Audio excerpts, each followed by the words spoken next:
El día de hoy les comparto todo lo que necesitan saber para empezar a usar DataView en Obsidian. Este video surgió por este comentario. Muchas gracias por comentar y por todo el apoyo que le están dando al canal. Ahora sí, tráiganse algo para tomar y empecemos con el video porque va a ser largo. Primero y principal, ¿qué es DataView? DataView es un plugin de Obsidian que nos permite hacer queries, que son solicitudes o consultas de información. Las preguntas que hacemos en Obsidian las devuelve como un listado de archivos filtrado según los metadatos que nosotros elijamos. Por ejemplo, etiquetas, propiedades, fechas, etc.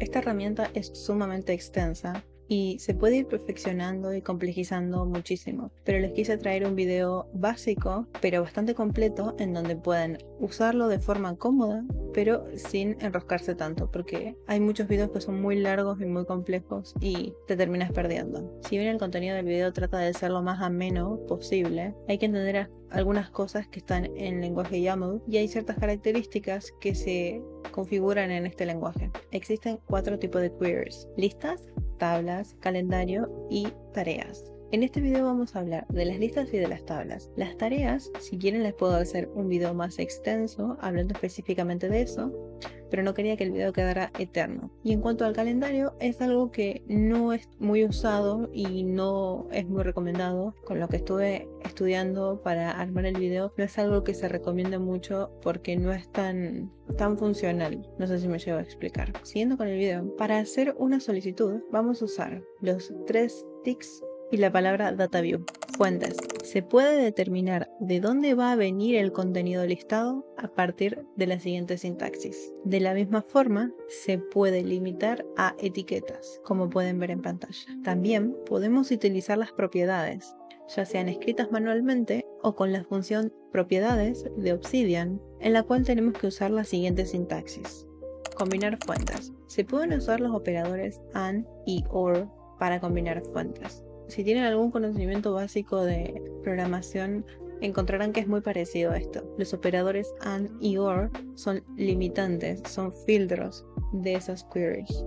Tienen propiedades asociativas. Es decir, que podemos establecer distintas combinaciones de operadores utilizando paréntesis al igual que una operación matemática. O como les mencioné anteriormente, al igual que cuando estás escribiendo un código. Como pueden ver en pantalla, se coloca de esta forma.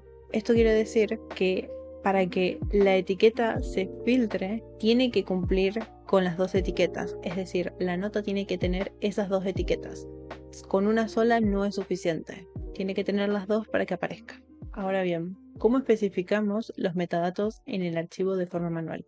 Hay que tener en cuenta que existe todo un lenguaje YAML del cual DataView es de uso. En el caso de las propiedades y de las etiquetas, Obsidian recientemente incorporó las propiedades de forma nativa, por lo cual pueden especificarse usando la interfaz gráfica, como lo vimos en el video de propiedades. Es decir, que las propiedades se pueden ajustar al igual que en aplicaciones como Notion. Si quieren saber más sobre propiedades, les dejo por acá arriba o de este lado, no me acuerdo de qué lado está, la etiqueta para que vayan a ver el video de propiedades cuando terminen de ver este. Igualmente, si vamos al modo Source, vamos a ver que al principio del archivo hay un bloque de texto separado por 3 guiones que en la forma de vista normal queda oculta. Este bloque se suele llamar front matter y contiene los metadatos de la nota. En la sintaxis nativa de Obsidian se suele especificar estas propiedades simplemente mediante el nombre de la propiedad seguida de un espacio, 2 puntos, un espacio y el valor de la propiedad, como pueden ver en pantalla. Pero también tenemos la sintaxis propia de DataView, que puede ubicarse en cualquier parte de la nota. Aunque tendría más sentido ubicarlo en el front matter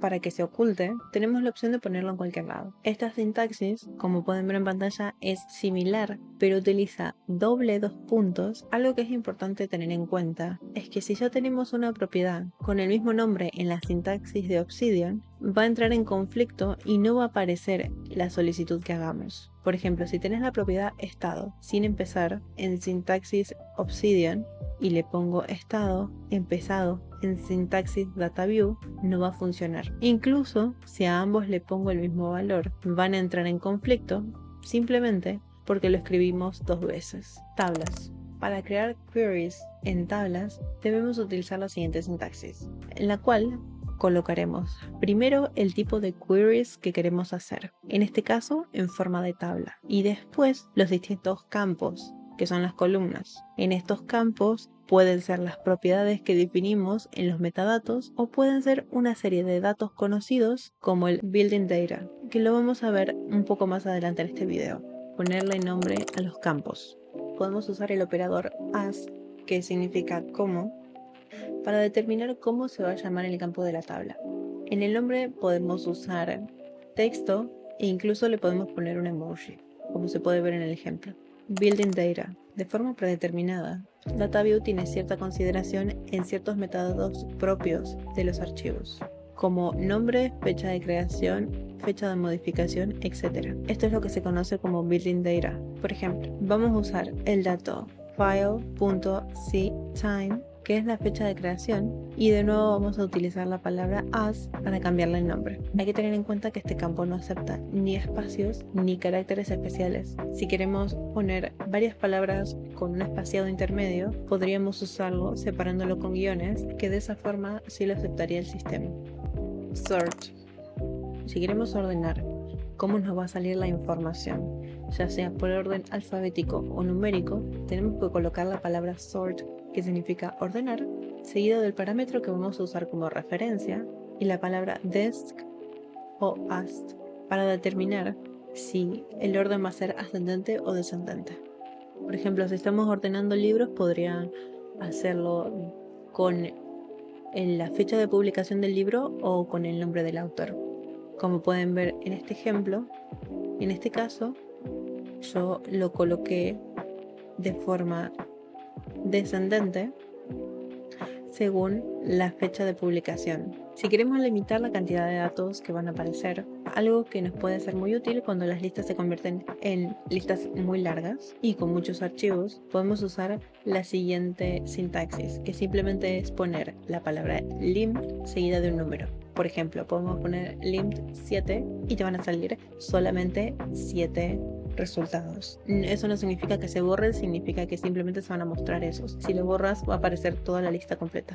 Flatten. Si queremos que en un campo determinado nos aparezca solo un resultado, por ejemplo, un estudio específico sobre algún tema o un libro específico que estés buscando, puedes usar este comando, que significa achatar, en donde vamos a tener una línea por autor, pero vemos que le corresponde a una referencia separada del mismo nombre de archivo. Esta opción nos puede servir para individualizar ciertos parámetros y no tratarlos como un grupo. Group by.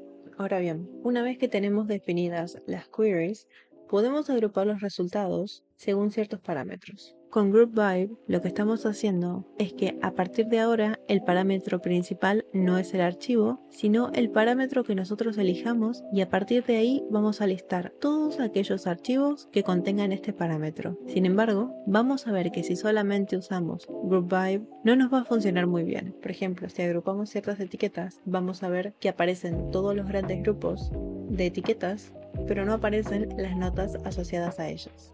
Rows. Acá es donde aparece otro tipo de objeto llamado rows o filas. Si el grupo es la jerarquía principal de clasificación, los rows, las filas, son los elementos que ese grupo está clasificando.